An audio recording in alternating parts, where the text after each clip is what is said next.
บายดีทุกคนมื้อนี้เฮาสิพามาเบิ่งบ้านของเฮาเองเด้อทุกคนซึ่งข้อยเองเนาะอยู่บ้านสมสะอาดเมืองไซภูทองแขวงสะหวรรณเขตเด้อทุกคนเฮาจะเริ่มจากป้ายบ้านขึ้นมาเลยเนาะอันนี้แม่นสภาพบรรยากาศบ้านนะทุกคนเนาะบ้านนี้ก็จะมีอยู่ประมาณ260กว่าหลังคาเรือนพู้นแหละเนาะทุกคน ซึ่งเส้นทางเราจะพาไปนี่เราจะบ่ได้พาไปเส้นทางหลักเด้อทุกคน อันนี้เป็นเส้นทางอ้อมรอบของบ้านเนาะถ้าว่ามีไผสนใจอิหยังเราจะพาเลาะอีกเทื่อหนึ่งเนาะทุกคน ซึ่งจะพาเบิ่งแบบคร่าวๆบ่ถึงขั้นว่าเจาะลึกเนาะเส้นทางอิหยังก็จะยังจะเป็นทางแดงอยู่เนาะเป็นทางแดงยังบ่แม่นว่าเป็นทางคอนกรีตคือบ้านอื่นเนาะทุกคนเนาะ ซึ่งกำลังทรัพย์เรายังบ่ทันพอเนาะแต่ว่าถามว่าจะเฮ็ดบ่ก็คือมีโครงการอยู่เนาะทุกคนว่าจะเฮ็ดเป็นทางคอนกรีตเนาะนี่ภาพบรรยากาศโดยรวมก็จะประมาณนี้ถามว่าบ้านเรือนประชาชนหลังใหญ่อิหยังก็บ่ถึงขั้นว่าหลังใหญ่อิหยังเนาะแต่ก็พออยู่พอกินทุกคนเนาะซึ่งแต่ละคนก็มีเรือนเป็นของตัวเองเนาะ อันนี้คือสิ่งที่คนลาวเราภูมิใจที่สุดเนาะทุกคนซึ่งมีการสำรวจออกมาแล้ว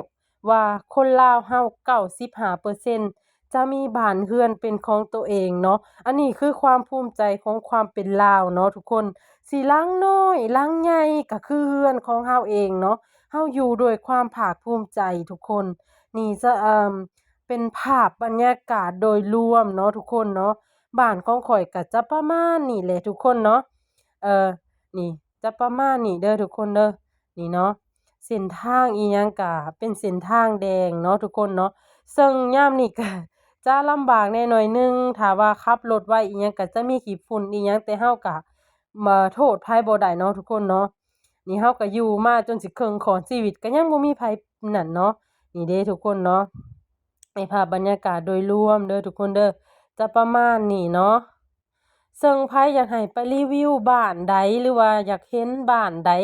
ก็สามารถคอมเมนต์มาได้เนาะทุกคนเนาะคอมเมนต์มาได้ว่าไปบ้านนี้แหน่ไปบ้านนั้นแหน่โอเคข้อยจะไปให้มื้อหน้าเนาะนี่ซึ่งมื้อนี้จะพามาเบิ่งบ้านเกิดของตัวเองเนาะทุกคนนี่ก็จะประมาณนี้เนาะนี่เราก็จะแล่นขึ้นมาซึ่งอันนี้เป็นห้องการบ้านแล้วก็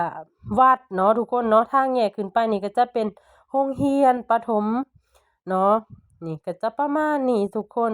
แล้วก็จะบ่ได้รอทัวร์บ้านอิหยังเด้อทุกคนเนาะเพราะว่าเราจะพาขึ้นมาเส้นทางนี้เลยก็จะพามาจบที่บ้านของข้อยเองเนาะทุกคน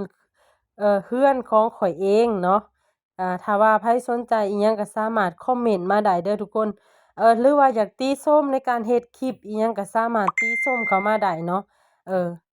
นี่ทุกคนนี่ก็มาฮอดนี่อันนี้เป็นเรือนของข้อยเองเนาะทุกคนเนาะจะพามาหยุดอยู่ที่เรือนของตัวเองเนาะ